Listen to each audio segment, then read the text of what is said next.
Salve galera, aqui é Rodrigo Hagabashi em mais um Comentando o RPG. Como vocês viram, os espaçamentos entre as partes do Comentando RPG são bem grandes, afinal de contas decidi que eu só venho aqui comentar com vocês algo que realmente chama a atenção do livro, algo que me cativou ou me deu curiosidade de comentar aqui para vocês. Como eu venho dizendo nos últimos episódios anteriores do Comentando RPG, eu estou lendo o suplemento Anarco, ou Anarch, do quinta edição do Vampiro à Máscara. É um suplemento bem interessante, ele é dividido em 7 partes, e a parte que eu estou atualmente trabalhando, o título é Noite dos Soltos.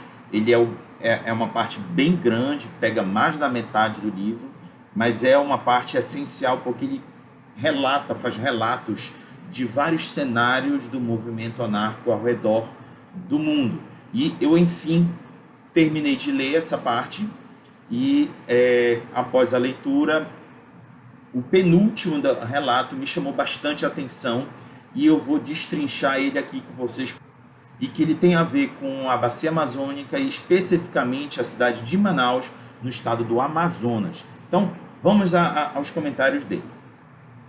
Como eu disse para vocês, o livro, esse trecho que eu estou lendo, ele é várias descrições de cidades e situações que envolvam os anarcos ou os soltos. Para quem não sabe, os soltos são os vampiros que não estão ligados à Camarilla nem ao movimento anarco. Eles estão soltos, podem estar vivendo independentemente ou em alguma outra organização não ligada a eles. Eles estão meio que por conta própria, se movimentando no cenário mundial sem a interferência dessas duas grandes seitas, e em que os criadores da quinta edição optaram em colocar junto com os anarcos neste mesmo suplemento. E aí, dou destaque aos cenários descritos para a América Latina. Em todas as descrições feitas no livro Anarco, somente 3 cidades são feitas descrições na América Latina. A primeira é Havana, em Cuba. O segundo é Acapulco, no México. E o terceiro é Manaus, no Brasil. E aí eu vou tecer meus comentários especificamente em cima de Manaus, aqui no Brasil. Vamos ao primeiro comentário. O título do trecho sobre a cidade de Manaus é Uma Utopia do Sangue na Amazônia. E as descrições dos eventos narrados ocorrem entre 1991 e 1986, ou seja, não é nada muito atual, está localizado ali na década de 80 do século 20, mas ele dá mais ou menos um retrato do que foi até bem pouco tempo atrás o cenário de Manaus, no cenário vampírico. Vamos avançando. Um comentário que é feito pelo narrador já diz algo da sociedade vampírica de Manaus. Quando eu digo narrador, é porque a grande maioria das descrições feitas no suplemento é feito por alguma pessoa, algum personagem, geralmente algum vampiro anarco, do cenário relatando sobre o evento ou sobre a sua cidade. Nesse caso aqui o narrador não é identificado, então estou chamando ele de narrador. E ele diz o seguinte, abre aspas, um trecho traduzido por mim. Ele diz o seguinte: eu conheço um monte de pessoas que são interessadas em como está indo o nosso experimento utópico. Irei confiar em você para disseminar essas anotações entre eles. Tenho certeza de que alguns irão nos ridicularizar por pensar que nós poderíamos encontrar um lugar descontaminado pelos monstros antigos, mas por alguns bons anos nós tínhamos a nossa utopia na floresta amazônica. Assentamos humanos imaculados, povoados e cidades distantes de tudo. Fecha aspas. Então, o narrador ele dá um panorama do que é a ideia do cenário vampírico em Manaus. Já fica claro que é uma cidade sobre o governo do movimento anarco, ou uma sociedade anarco, que vive a utopia de conseguir se distanciar dos mais antigos, dos vampiros antigos, ou seja, dos anciões e dos Matusaléns, que ficam controlando os ancilas e os neófitos ao seu bel prazer. Então, ele dá esse panorama de como é a proposta da cidade anarco de Manaus. No entanto, gente, é importante eu fazer um comentário aqui, que essa proposta utópica em Manaus, ela é muito parecida com a trama central do projeto Belém by Night, que foi organizado na década de 1990, de autoria dos meninos que organizaram o projeto, que foram o Fábio Correia, o Daniel Coimbra, o Luiz Ângelo da Costa, o Carlos Lobão, o Diego Clautal, entre outros, pois foi um trabalho feito por várias mãos. No entanto, esses que eu citei foram os principais que trabalharam. Se eu esqueci de algum, me perdoe por não ter citado o seu nome. Mas eles desenvolveram uma trama para o Belém by Night, que era vinculado ao Brasil by Night na década de 90, que fez bastante sucesso na década de 90. Todas essas histórias de cidade by Night eram conectadas. Quando eles escreveram a trama para o Belém by Night, foi muito parecida com o que eu acabei de ler agora para o Manaus em Anarco.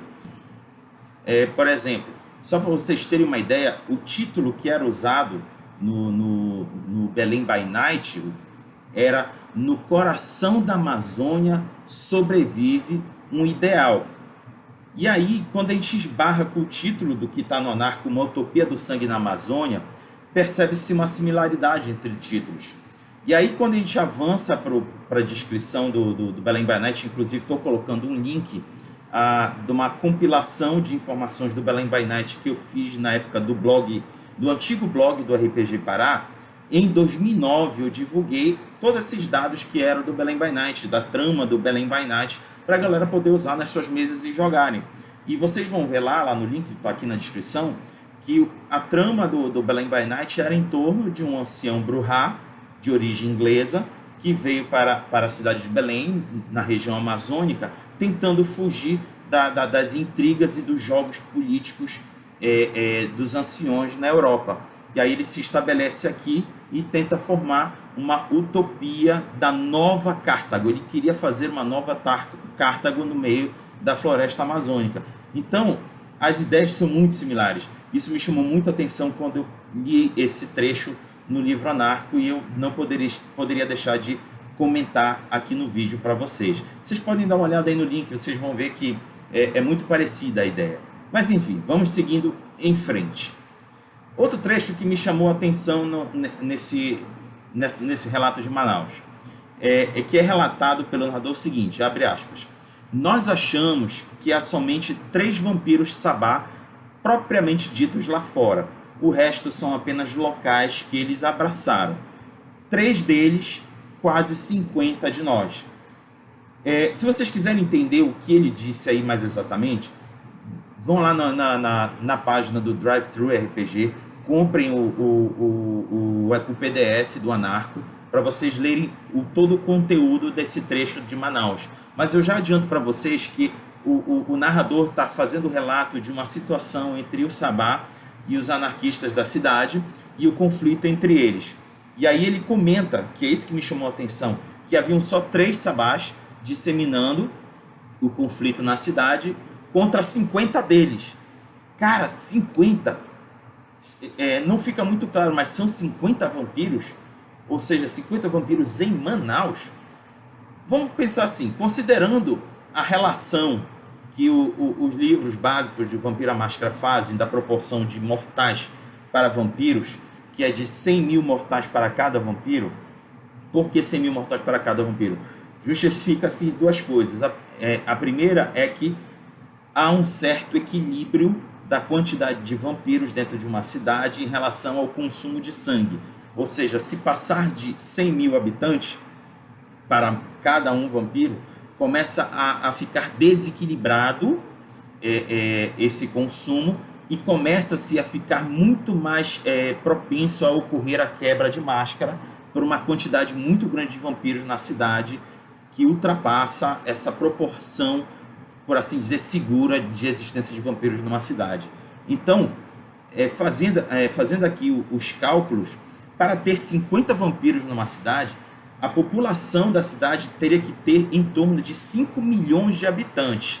Aí eu fui dar uma olhada na estatística populacional feita pelo IBGE para Manaus, melhor dizendo, para a região metropolitana de Manaus, que é composto por 13 municípios, se cheguei a um valor aproximado de 2.600.000 habitantes na região metropolitana toda de Manaus, que dá, fazendo os cálculos da proporção de 100.000 mortais para um vampiro, dá em torno de 26 vampiros. Ou seja, a cidade está com superpopulação de vampiros. Porém, aí cabe uma ressalva, os ditos 50 integrantes no relato podem estar incluídos também carniçais. Não fica claro se é carniçal ou vampiro, meio que fica vago em aberto, mas o susto que eu tive quando eu li 50 de nós me passou a entender que era 50 vampiros. Bom, eu espero que lá na frente se crie suplementos esclarecendo um pouco mais sobre esse cenário de Manaus. Vamos aqui mais à frente. Eu já terminei aqui os comentários em cima de Manaus que tem no Anarco, mas aí eu fiquei curioso e fui dar uma olhada no White Wolf Fandom que tem disponível na internet e encontrei as seguintes informações do Mundo das Trevas para Manaus, que são trechos retirados do livro Werewolf the Apocalypse Rage Across the Amazon, que é um suplemento que foi escrito para Lobisomem Apocalipse, que trata do cenário da floresta amazônica. Eu nunca li esse suplemento, mas já escutei várias críticas bem ruins sobre o suplemento, de que é bem mal contado, não agrada muito ao que é a realidade do cenário da floresta amazônica. Bom, eu só estou relatando o que eu escutei de fãs sobre o suplemento. Eu não tenho como emitir a minha opinião sobre o Rage Across the Amazon. Mas no White Wolf Fandom eu tirei 3 partes que falam sobre Manaus, que ajuda a entender um pouco mais o que é esse conjunto de informações em torno dessa cidade. A primeira a cidade é um local importante na Guerra dos Garou contra os laboratórios da Pentex na floresta amazônica. Ou seja, será que os vampiros anarcos têm algum relacionamento com a Pentex? Bora ver. Segundo o trecho que eu extraí, Manaus é considerada a maior conexão de transporte na área e a empresa DFG Incorporation a usa como seu maior porto, ou melhor, área portuária. E aí, mais uma empresa ligada à Pentex. Fica aquela pergunta, qual é o nível de relação com os anarcos da cidade? Terceiro item, os esforços do desmatamento são abastecidos através da cidade, no caso, Manaus. Ou seja, a cidade está muito mais propensa para ter uma influência da Pentex do que dos Garou. E aí fica novamente aquela pergunta, qual é a relação dos anarcos com a Pentex nesse cenário da cidade de Manaus? Fiquei muito curioso para saber, eu espero que lá na frente haja suplementos sobre isso, descrevendo um pouco mais sobre Manaus, esse cenário da Amazônia para vampiro. De lobisomem a gente já tem o Rage Across the Amazon que trabalhou um pouco mais, mas eu gostaria de ver como é que ficaria no cenário de vampiro. E para finalizar, avançando um pouco mais na White Wolf Fandom, eu encontrei algumas informações em torno da Amazônia como um todo. E aí eu tirei dois trechinhos pequenos que comentam alguma coisa sobre vampiros. Primeiro foi, poucos vampiros ousam se aventurar pela bacia amazônica. Esta terra é um campo de batalha entre lobisomens e seus inimigos da Pentex, corrompidos pela Wyrm.